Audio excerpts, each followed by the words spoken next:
반갑습니다. 오늘은 신축년 음력 7월 간음제일입니다.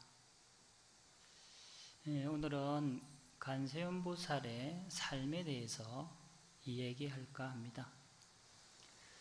관세음보살의 삶이란 어떻게 살아가는 것일까에 대하여 제가 좀 사유해 보았습니다.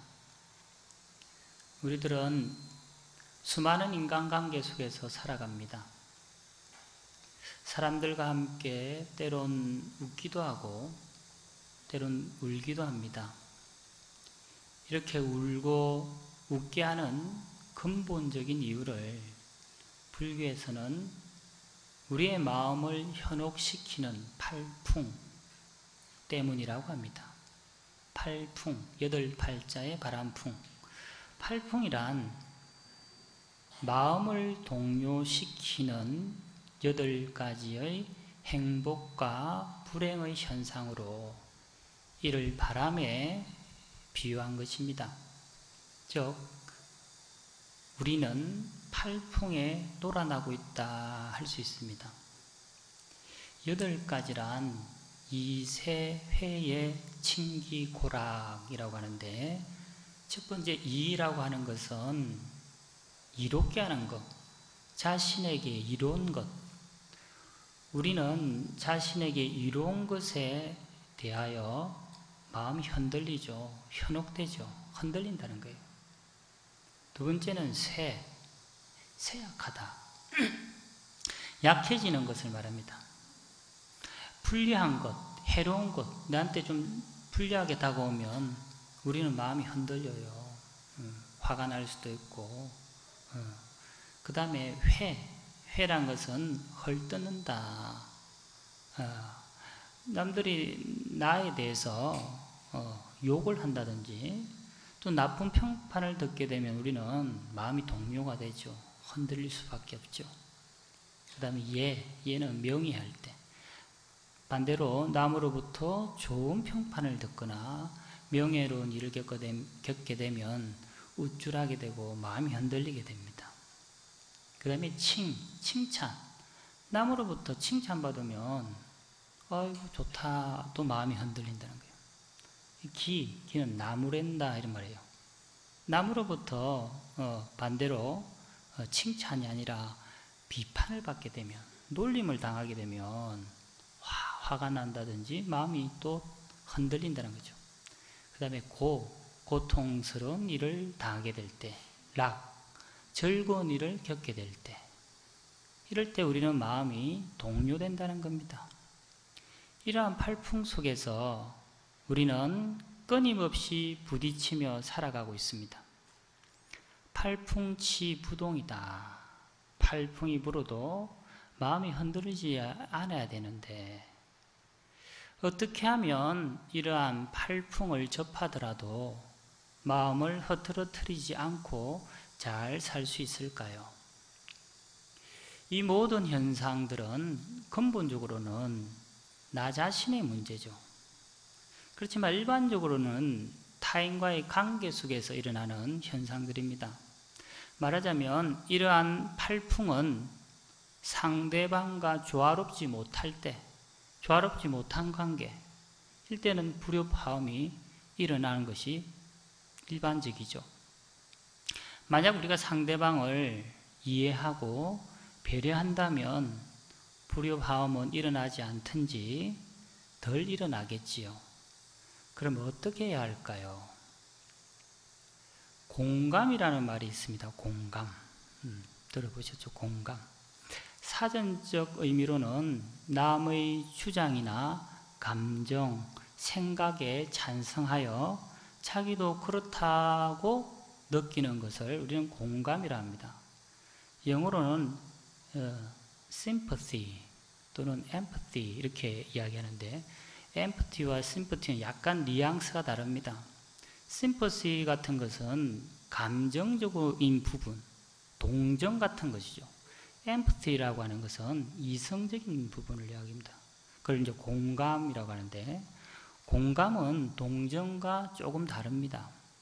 동정이 상대방의 감정과 동일하게 느끼는 것이라면 공감은 상대방의 입장과 감정을 이해하고 느끼는 것입니다. 즉, 동정이 상대방을 향한 일방적인 것이라면 공감은 상대방을 향한 일방적인 것이 아닙니다. 상대를 공감한다는 것은 곧 나를 공감하는 것입니다. 예를 들어서 우리가 어린아이가 밖에 놀러 나갔다가 친구하고 막 다투고 막 싸우고 울면서 들어옵니다. 그러면서 아이가 난 앞으로 영철이와 안 놀 거야. 이렇게 막 들어와서 막 울면서 막 영철이와 안 놀 거야. 그때 아빠가 보통 일반적으로 이렇게 하죠. 뭔 일이 있었니? 이렇게 물어보겠죠. 그 아이는 영철이가 놀다가 내 장난감을 다 부숴버렸어요. 화를 확 내면서 울면서 이렇게 한다는 거예요. 그럼 아버지는 네가 먼저 잘못한 것도 없는데 이렇게 물어본대요. 아이는 그런 일 절대 없어. 그러지 않았어. 이렇게 막 부정을 해요. 그럼 아버지는 그래도 영철이는 네 친구잖아. 사이좋게 잘 놀아야지. 친구는 그럴 때도 있어. 네가 잘못할 때도 있고 친구가 잘못할 때도 있는 거야. 그러면서 더 가까워지는 거야. 아버지는 보통 이런 식으로 대화를 하죠. 그럼 아이는 계속 기분이 계속 나빠했어요. 그러면서 아빠는 왜 항상 남의 편만 들어? 하면서 기분이 더 나빠져가지고 방으로 가서 문을 쾅 닫고 들어가 버려요. 왜 그럴까요? 아이의 화난 생각을 이해하지도 않고 공감하지도 못했던 겁니다. 단지 아빠의 자신의 입장에서 아이를 이해시키려고 하니 아이는 더욱 화가 나겠지요. 즉 아이의 생각을 짓눌러버리는 결과를 초래합니다. 이런 건 우리가 공감을 하지 못했다. 공감이 안 된다는 거예요. 반대의 입장에서 아이가 막 울면서 들어옵니다. 씩씩거리면서 난 앞으로 영철이와 안 놀 거야. 똑같은 상황인데 엄마의 입장에서는 완전히 달라집니다. 뭔 일이 있었니? 영철이가 내 장난감을 다 부숴버렸어요. 이게 막 화를 확 낸다는 거예요. 그럼 엄마는 화가 많이 났겠구나. 속이 많이 상하지. 먼저 그 아이의 입장에서 감정을 이해하고 느끼려 한다는 거예요. 물론 모든 아버지, 엄마가 그렇다는 게 아니고 좀 대표적으로 이렇게 설명을 하는 건데 그 아이는 고개를 끄덕거리죠. 먼저 엄마가 아이의 입장에서 이해하고 공감하려겠다는 거예요. 철수가 네가 아끼던 장난감을 다 부숴버렸지? 저런 엄마가 아이고 네 장난감을 다 부수다니 정말 화가 많이 나겠구나. 이렇게 한대요. 그 아이가 엄마 난 정말로 아무런 잘못도 안 했단 말이야. 이렇게 막 아직 감정이 덜 풀렸죠. 엄마는 그래서 아무 잘못도 안 했는데 그러면 속이 엄청 상하겠구나. 이렇게 아이에게 맞장구를 쳐줘야 된다는 거죠. 서로. 그래서 아이는 너무 화가 나서 난 그냥 들어와 버렸어. 그래, 화가 너무 나는 건 당연한 거야. 정말 친구랑 놀기도 싫어지겠지. 그럼 아이는 감정이 살 조금씩 풀리죠. 앞으로 영철이가 계속 그러면 다시는 정말 놀지 않을 거야. 감정이 풀어진다는 거예요. 아이의 마음이 풀어진다는 겁니다. 이와 같이 공감은 상대방의 입장과 감정을 이해하고 느끼는 것입니다. 마치 엄마가 아이를 다루듯이. 사실 상대를 공감하는 일보다 더 어려운 것은 나 자신을 공감하는 일입니다. 그래서 공감을 잘 한다는 것은 상대방의 상황, 입장을 잘 이해하는 것은 당연하고 그보다 더 중요한 것은 나 자신을 잘 알아차리는 것, 깨어있는 것입니다. 나 자신을 알아차리지 못하면 상대방의 입장도 알지 못합니다. 그러므로 우리는 항상 자기 자신과 공감하려 하고 나 자신을 놓쳐서는 안 됩니다. 공감 능력은 사람마다 다 다릅니다. 뛰어난 사람도 있고 그렇지 못한 사람도 있습니다. 공감은 타고난 능력도 있겠지만 그보다는 공감하는 법을 배우고 익히고 이해하려 하는 습관이 더 중요합니다. 공자의 논어 양화편에 이런 말이 있습니다. 사람의 본성은 서로 비슷하나 익히는 것에서 서로 차이가 난다 라고 했습니다. 사람은 태어날 때부터 타고난 성품이 있습니다. 그러나 공감이라는 부분은 끊임없이 배우고 반복해서 익혀나가는 의지가 더 중요하다고 생각됩니다. 모두 합장하시고 일여옥렬 제중하야 벽파심처연 신통하니 장야부타 간자제가 금일강구 도량중이니라나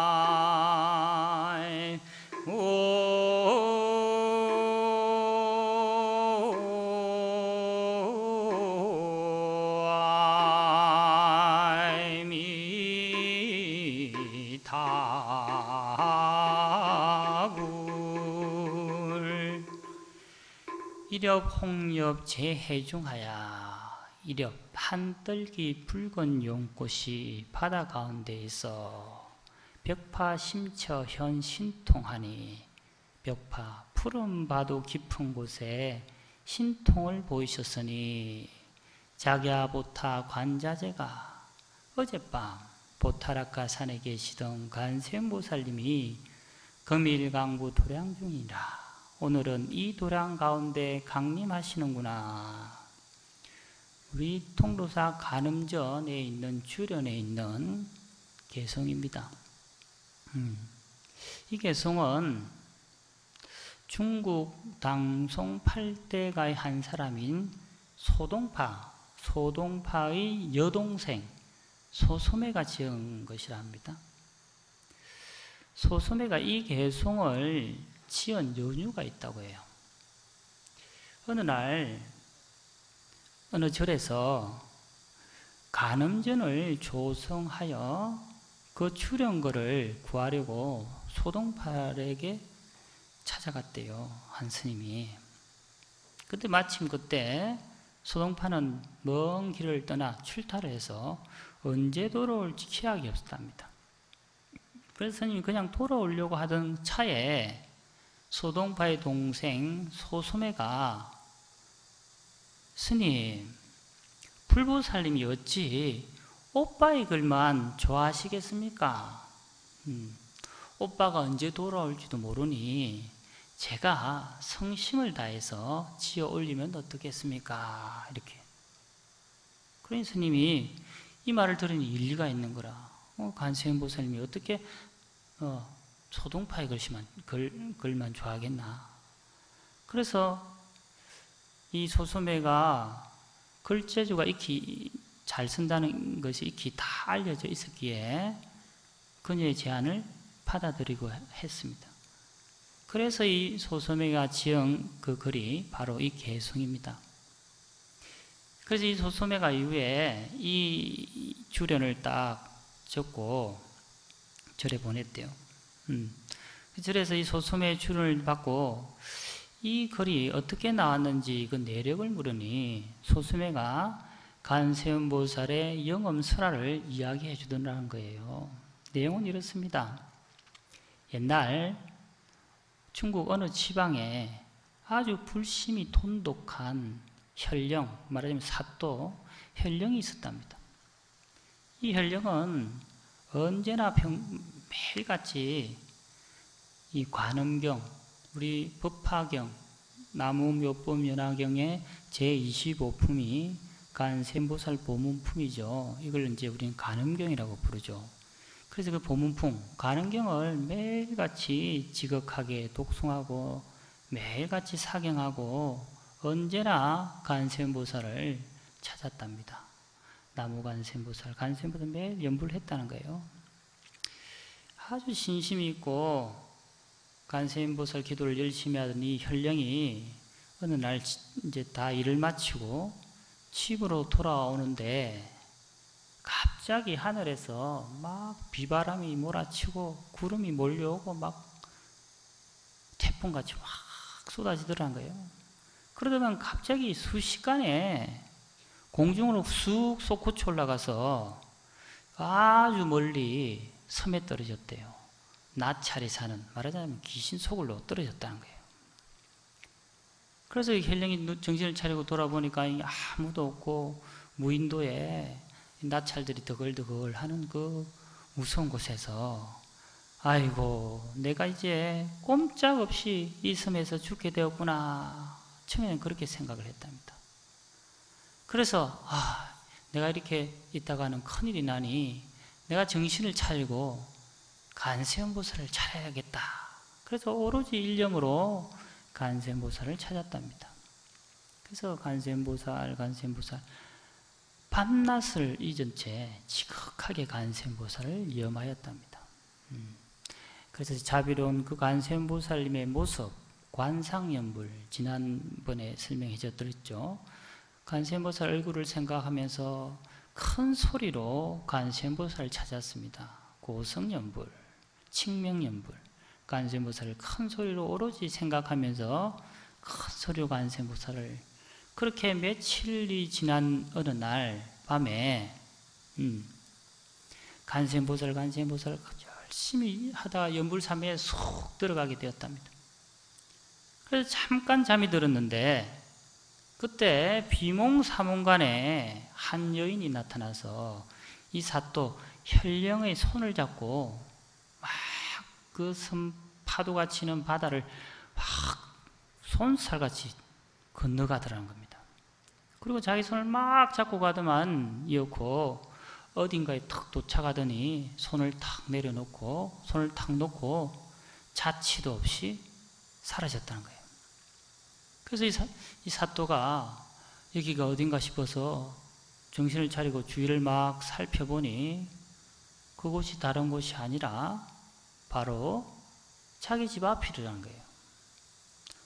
아이고 이게 뭔 일인가 싶어가지고 이게 잠결인지 생신지 정신을 차리고 기억을 다시 더듬어 보니까 자기는 조금 전까지 나찰의 섬에 있었고 그때 한 여인이 손을 잡고 이렇게 건너왔다라는 생각이 문득 들더란 거예요. 자기는 늘 항상 간세음보살을 염하고 생각했는데 마치 그 여인이 자기가 생각해왔던 염해왔던 관세음보살의 모습인 듯 생각이 들어서 급히 자기 안주머니 속옷에 있는 관세음보살의 그림을 딱 꺼내보니 아니나 다를까 신기하게도 그 그림 속에 관세음보살님의 다리가 다 젖어 있더라는 거예요. 그림에 물을 건너왔으니까. 그래서 혈령이 다시 한번 나를 구해주신 분이 다름이 아니라 간세음보살님이셨구나. 간세음보살의 가피력을 새삼 깊이 느끼게 되었습니다. 그 이후로 더욱더 신심을 내어서 간세음보살을 지극히 염송하고 사경하고 남들에게 알려주고 하면서 열심히 기도 정진을 했답니다. 아울러 백성들을 위해서도 마치 자신이 간세음보살인 양 백성들을 대하고 나라를 이끌게 되었다라고 합니다. 이 이야기는 간세음보살 보문품에 관세음보살이 위신력으로 중생의 모든 액난을 구제해 주신다는 내용입니다. 그래서 소소매가 이 설화의 내용에 맞춰서 개송을 지었다고 합니다. 한떨기 붉은 연꽃이 바다 가운데 있어 푸른 파도 깊은 곳에 신통을 보이셨으니 어젯밤 보타산에 계시던 관세음 보살님이 오늘 이 도량에 강림하시는구나. 가시다가 가늠진에 보면 그 줄을 한번 보고 가세요. 보문품에 보면 앞에 무진의 보살이 부처님께 관세음 보살은 어떻게 이 사바세계에 다니며 어떤 중생을 위하여 법을 설하며 방편의 힘은 어떠하나이까? 라고 묻잖아요. 그러니 부처님께서 무진의 보살에게 선남자여, 만약 어떤 나라 중생을 부처님의 몸으로 제도시킬 자이면 관세음 보살이 곧 부처님의 몸을 나타내어 법을 설하며 또 벽지불의 몸으로 제도시킬 자이면 관세음 보살이 또 벽지불의 몸을 나타내어 법을 설하고 범천왕 등 많은 사람들 곧 33응신에 대하여 말씀하고 계십니다. 곧 관세음 보살의 33응신은 불보살님의 모습뿐만 아니라 우리 중생이 마음에서 바라는 모습을 놔두셔서 우리를 구제하신다. 우리들에게 법을 설하신다. 우리들에게 자비를 시연하고 계신다라는 말입니다. 그래서 구족, 신통력, 광수지방편, 시방제국토, 무찰불현시라고 하잖아요. 관세음 보살의 삶이란 팔풍치부동하는 마음, 즉 팔풍을 만나더라도 팔풍의 마음이 흐트러지지 않는 삶입니다. 우리는 타고난 성품이 있습니다. 그러나 고쳐가며 살아가야 합니다. 좀 손해를 보더라도, 좀 섭섭하더라도 내가 관세음 보살이다 라는 마음으로 상대방에게 맞춰주며 살아가야 합니다. 즉 공감을 하며 살아야 합니다. 사유를 통한 상대방에 대한 배려와 이해심을 가질 수 있도록 노력하는 좋은 습관을 만들면 곧 좋은 공감으로 이어집니다. 그리하여 상대방으로부터 어두운 마음은 사라지고 밝은 마음이 솟아나도록 인도해야 합니다. 마치 어머니가 공감으로 아이를 대하듯이 곧 이것이 관세음 보살의 삶입니다. 따라하십시오. 간절히 기도합시다. 간절하면 통합니다. 간절하면 이루어집니다. 나무 관세음 보살.